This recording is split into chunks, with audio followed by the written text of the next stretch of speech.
माननीय अध्यक्ष महोदय, आज भी हमारे देश में खेती पर 50% से ज्यादा आबादी निर्भर है और खेती को लाभ का धंधा बनाने के लिए एक नहीं अनेकों उपाय सरकार कर रही है।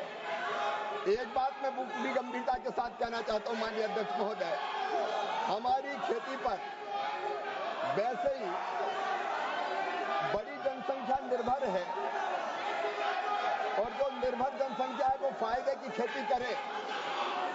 इसके लिए हमने मोदी जी के नेतृत्व में 6 सूत्री योजना बनाई है माननीय अध्यक्ष महोदय। एक, उत्पादन बढ़ाना, दूसरे, उत्पादन की लागत घटाना, तीसरे, उत्पादन के ठीक दाम देना, चौथा, नुकसान हो जाए तो उसकी भरपाई करना, पांचवा, कृषि का विविधीकरण और छठवां, जैविक और प्राकृतिक खेती। और मुझे बताते हुए खुशी माननीय अध्यक्ष महोदय कि पिछले 6 साल में किसानों की आय लगभग 60% मोदी जी के नेतृत्व में बढ़ाने का काम हुआ है। 60%। ये आंकड़े माननीय अध्यक्ष महोदय जो मैं आपके सामने रखना चाहता हूं, किसानों की आय अगर राज्यवार देखें तो आंध्र प्रदेश में 12-13 तक थी केवल 5,979 रुपया, अब बढ़ के हो गई 10,480 रुपया। अरुणाचल प्रदेश में 10,869 थी, बढ़ के हो गई 19,225 रुपया। आसाम में 6,695 रुपया से बढ़ के हो गई 10,675 रुपया। बिहार में 3,558 से बढ़ के हो गई 7,542। छत्तीसगढ़ में 5,177 से बढ़ के हो गई 9,677। गुजरात में 7,929 से 12,231। हरियाणा में 14,434 से 22,841। हिमाचल में 8,777 से 12,153।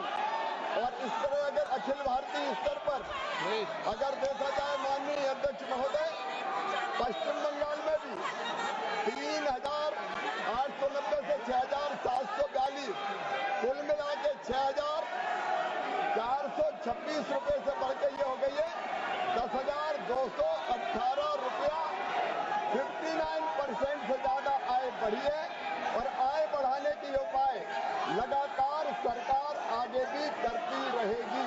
हाँ, इतना जरूर है माननीय अध्यक्ष महोदय कि कृषि से जनसंख्या का बोझ घटे और कृषि कार्य के अलावा बाकी कार्यों में भी अगर एक किसान के 3 बेटे हैं तो 2 खेती करे, एक किसी दूसरे काम में जाए। ये प्रयास करना आवश्यक है, उस दिशा में भी सरकार कदम उठाएगी। ये सदस्यगण, मैं प्रश्नकाल में सभी मान्य सदस्यों को और सभी दल के मान्य सदस्यों को पर्याप्त समय, पर्याप्त अवसर देता हूं, लेकिन प्रश्नकाल के अंदर अपने अपने राज्यों के राजनीतिक एजेंडों पर बात करना, प्रश्नकाल में राज्यों की राजनीति करना और अपने एजेंडों के आधार पर प्रश्नों के सवाल पूछकर व्यवधान पैदा करना, ये सदन के लिए उचित नहीं है। प्रश्नकाल आप सवाल पूछ सकते हैं, मंत्री जी की जवाब देते कर सकते हैं, लेकिन प्रश्नकाल के अंदर अपने राज्यों को एजेंडों को, राजनीतिक एजेंडों को सवाल पूछना, राजनीतिक एजेंडों को लाना, ये सदन की मर्यादाओं के अनुरूप नहीं है। मैं पुनः आग्रह करना चाहता हूं, ये सदन प्रश्नकाल हो चाहे डिबेट हो, सहमति असहमति का है। आप अपना विरोध व्यक्त कर सकते हो, असहमति व्यक्त कर सकते हो, लेकिन जिस तरीके से प्रश्नकाल के अंदर आप अपने राज्यों के एजेंडे को लागू करना चाहते हो और एजेंडों पर आरोप लगाना चाहते हो, ये उचित नहीं है। मैं पुनः आपसे आग्रह करता हूं, आप अपने अपने सीट पर जाकर बैठिए। मैंने सभी को पर्याप्त समय पर्याप्त अवसर दिया। आप फिर आग्रह कर रहा हूं, अपनी सीट पर जाके बैठिए। सदन की कार्रवाई, आप प्रश्नकाल नहीं चलाना चाहते,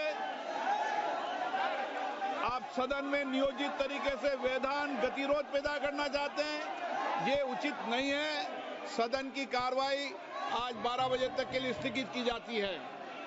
न्यूज नेशन अब व्हाट्सएप पर खबरों के ताजा अपडेट के लिए न्यूज नेशन के इस QR कोड को स्कैन करें।